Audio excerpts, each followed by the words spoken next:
Pesisir Selatan 91,2 Langit Selatan. Sahabat Langit Selatan, sempat terputus tadi dengan konektivitas listrik kita terputus. Kita lanjutkan perbincangan kita bersama Bapak Kasat Binmat dan juga Bapak Kanit bin Kamsa Polres Pesisir Selatan terkait antisipasi bullying dan tawuran di kawasan kita Pesisir Selatan, khususnya sahabat Langit Selatan. Tadi sempat terputus Bapak Kanit tadi ya. Silakan dilanjutkan kembali Bapak. Ya, terkait kita konsepnya satu satpam, satu sekolah, satu tenaga satpam yang qualified.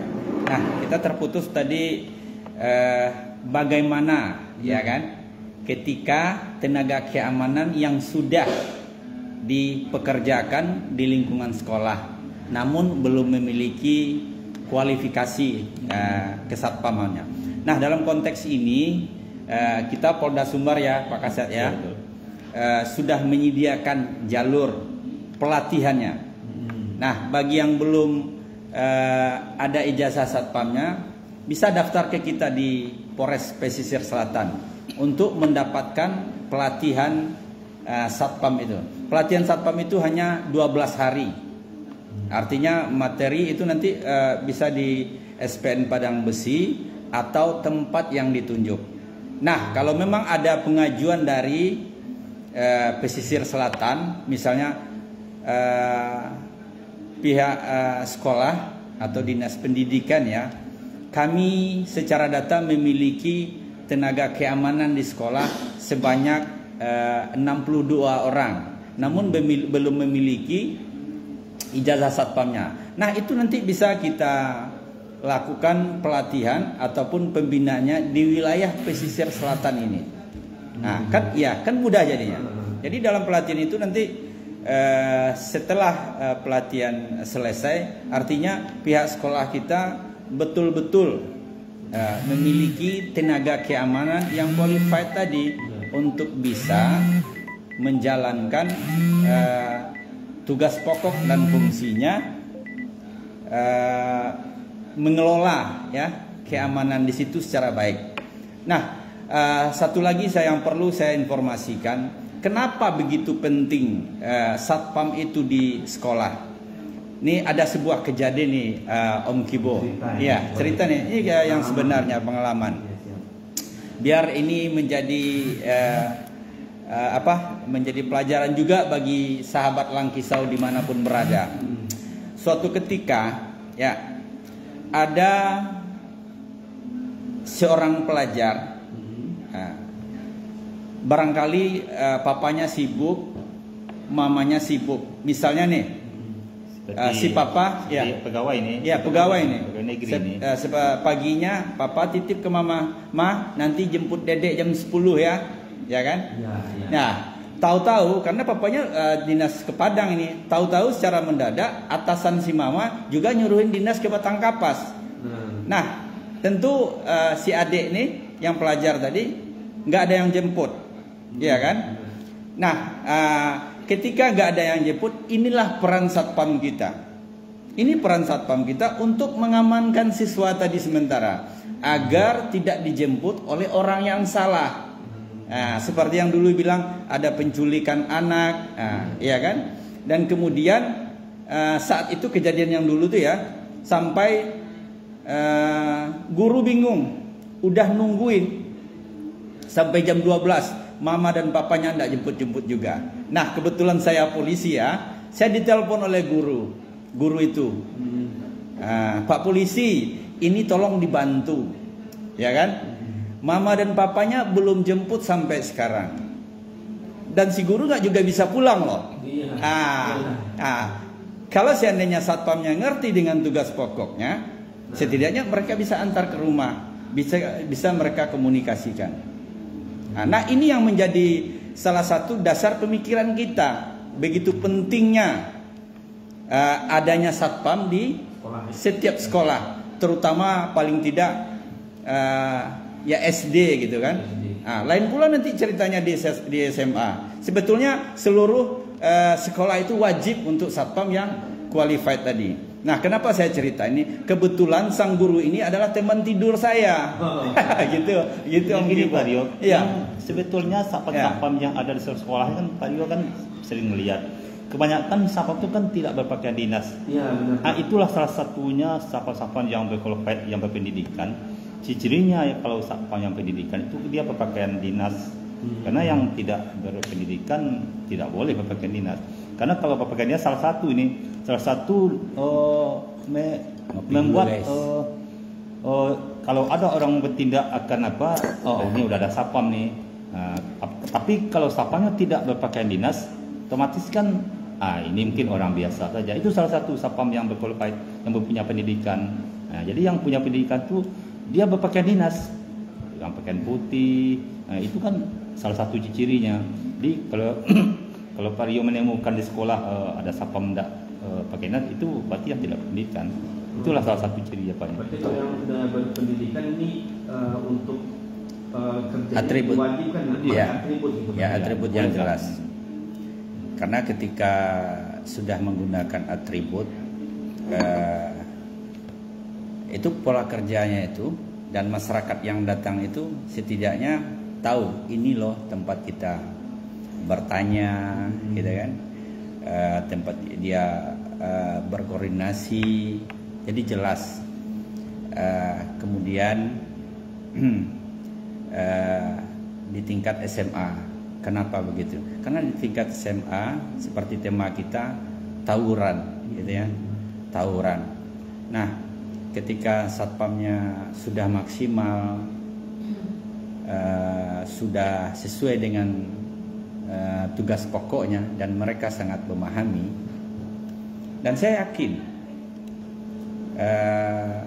lingkungan sekolah kita, antisipasi kenakalan remaja di lingkungan sekolah, saya yakin ini bisa ditekan, ya, meminimalisir itu bisa terjadi. Seperti yang saya sampaikan, karena satpam itu setiap bulan kita lakukan pembinaan rutin. Ya ada pembinaan rutin di Polres Pesisir Selatan. Ketika kita lakukan pembinaan, ya artinya kita jemput aspirasi. Apa sih persoalan-persoalan yang ada di lingkungan kerja kalian masing-masing? Misalnya sekolah ini begini. Nah, ini kita evaluasi. Nah, jika itu dalam situasi mengkhawatirkan, kita lakukan kunjungan ke sekolah itu. Nah, alhamdulillah satpam yang telah qualified, yang telah kita lakukan pembinaan rutin, itu belum kita lihat ya, belum ada kejadian-kejadian kenakalan. Kemarin seperti SMP 1 kita kan rutin lakukan pembinaan. Betul ada ada gejolak sedikit ya di pelajarnya, yang namanya kehidupan sosial kan pasti ada. Nah, dengan hal yang kita lakukan, dia segera menginformasikan dan bisa terselesaikan dengan baik. Sekalipun itu terjadi, minimal tidak merusak citra pendidikan Pesisir Selatan secara umum. Kemudian terkait satpam sekolah ini, pihak Radio Langkisau juga bantu follow up, bantu follow up bagaimana peran satpam ini bisa dimaksimalkan di setiap sekolah. Dan saya juga sudah sering komunikasi dengan Dinas Pendidikan, dengan Pak Kadisnya juga, beliau sangat respon. Hanya saja ini menunggu waktu ya untuk sebuah memorandum of understanding-nya gitu. MOU-nya. Karena tanpa MOU pun semuanya tadi prosesnya agak lemah seperti itu. Mungkin Pak Kasat ada seperti yang terkait tema kita. Ya, ini sempat terlupa tadi Pak ya, terkait ini antisipasi kita lagi Pak. Iya. Ya, karena bully ya, dan tawuran itu pasti ada penyebabnya. Ini tadi kalau sejauh pemantauan Bapak dari kepolisian ini, apa sih yang bisa menyebabkan terjadinya bullying dan tawuran? Gimana antisipasinya untuk adik-adik kita di SMA atau guru-gurunya atau orang tua gitu. Boleh disampaikan. Ya, terima kasih Pak Rio. Jadi sesuai dengan kejadian-kejadian yang viral yang sudah beredar di media sosial. Jadi nampaknya penyebabnya masalah bully ini bahkan dari penyidikan ini berawalnya dari kompetisi nih Pak Rio. Kompetisi karena pas sekolah habis ujian kan masing-masing sekolah melaksanakan class meeting. Jadi dari beberapa hasil pantauan dan laporan dari anggota-anggota kami di beberapa kecamatan, intinya nampaknya awalnya dari permainan sepak bola nampaknya. Sementara kan sepak bola ini kan merupakan permainan mendunia ini. Tapi mungkin itulah penyebabnya anak-anak ini terjadinya karena mungkin kalah di luar, tidak terima. Jadi pas dia ketemu yang lawannya sendirian, di situ nampaknya jadi beberapa keterangan kami dapat tadi. Itu yang dipermasalahannya. Mungkin pemahaman tentang sportivitas. Iya, sportivitasnya. Mungkin kami menghimbau juga mungkin kepada sekolah atau dinas yang berkait.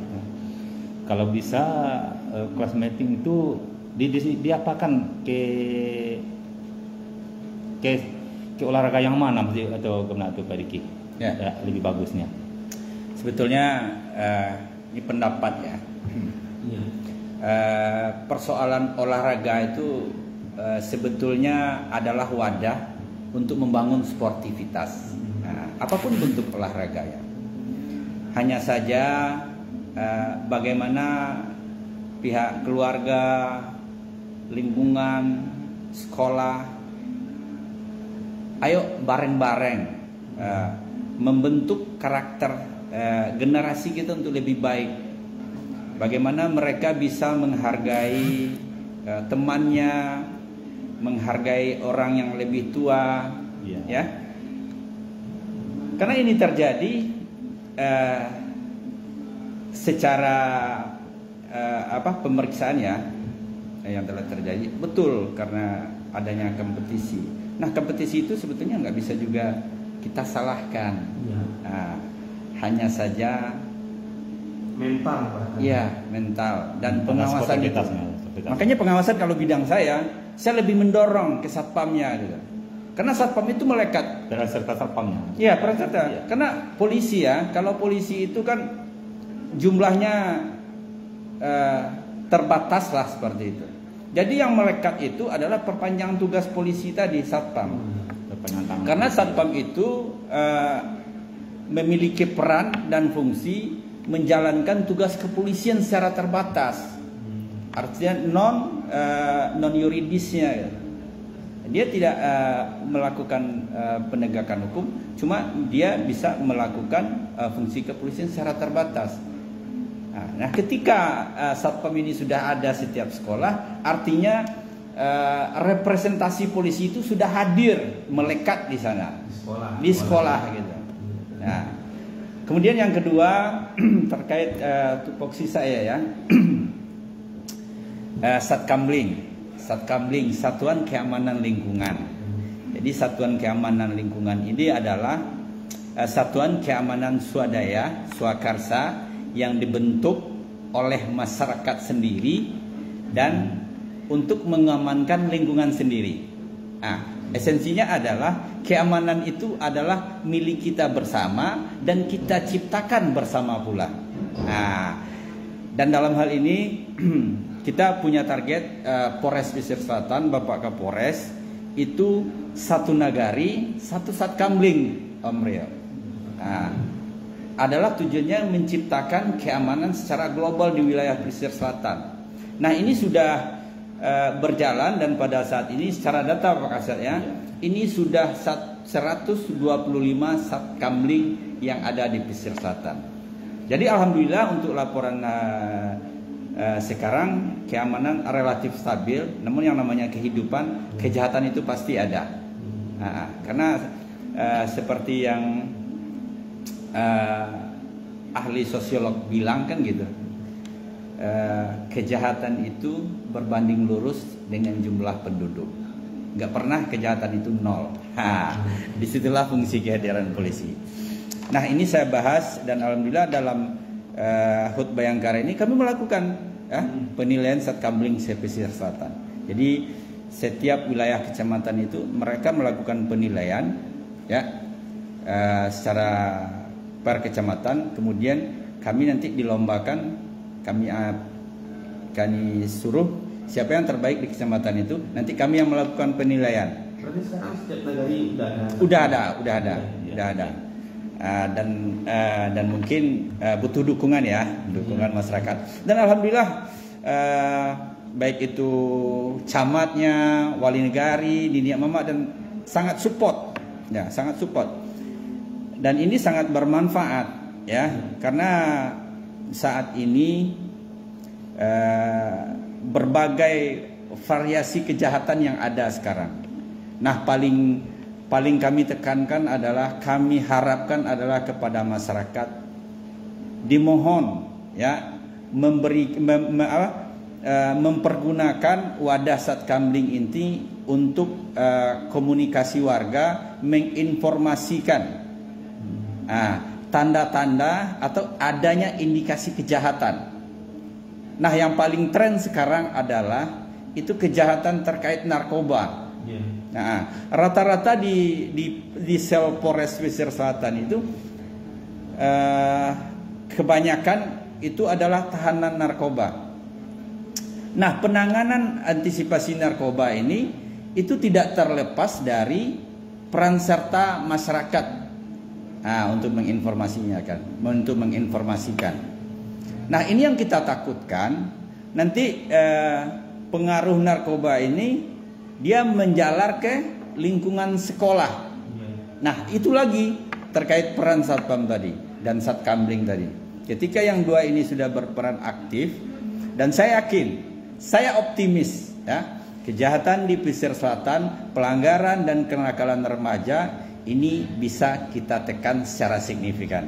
Seperti dia Pak Kasat kira-kira. Betul ya Pak. Ini tadi mungkin menambahkan juga nih masalah Satkambling sesuai dengan perkembangan pada saat sekarang ini untuk masalah tawuran nih Pak Dewan. Ini salah satu fungsi nih Satkambling ini bisa juga untuk menghalangi dari kegiatan tawuran yang sudah maraknya pada daerah kita yang di luar PSL. Nah, karena Satkambling ini kalau sudah lingkungan suatu daerah itu ada aman, otomatis akan masalah tawuran ini akan bisa kita kita kurangi. Ini salah satu fungsi Satkambling ini tadi.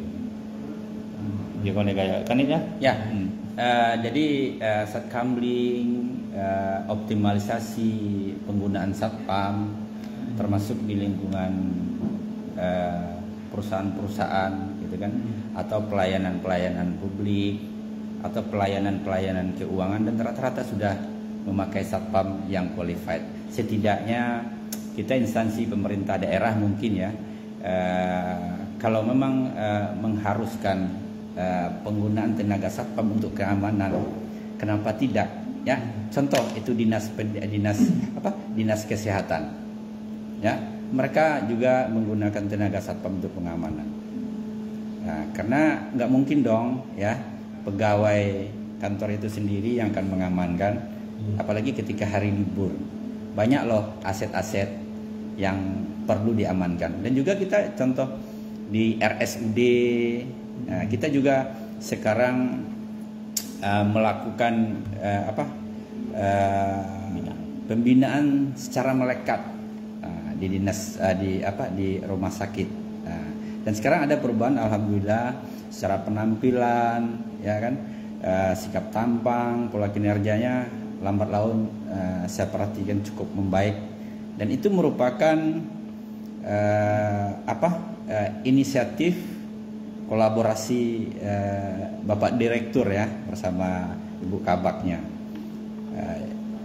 Intinya keamanan ini adalah kita ciptakan secara bersama-sama. Itu begitu. Bapak Kadit dan juga Bapak Kasat. Mungkin ini karena waktu kita akan bahas Bapak ya. Terakhir mungkin himbauan atau pesan kepada masyarakat terkait antisipasi bullying, tawuran apapun itu, dan juga termasuk keamanan di lingkungan masyarakat pesisir selatan. Silakan Bapak.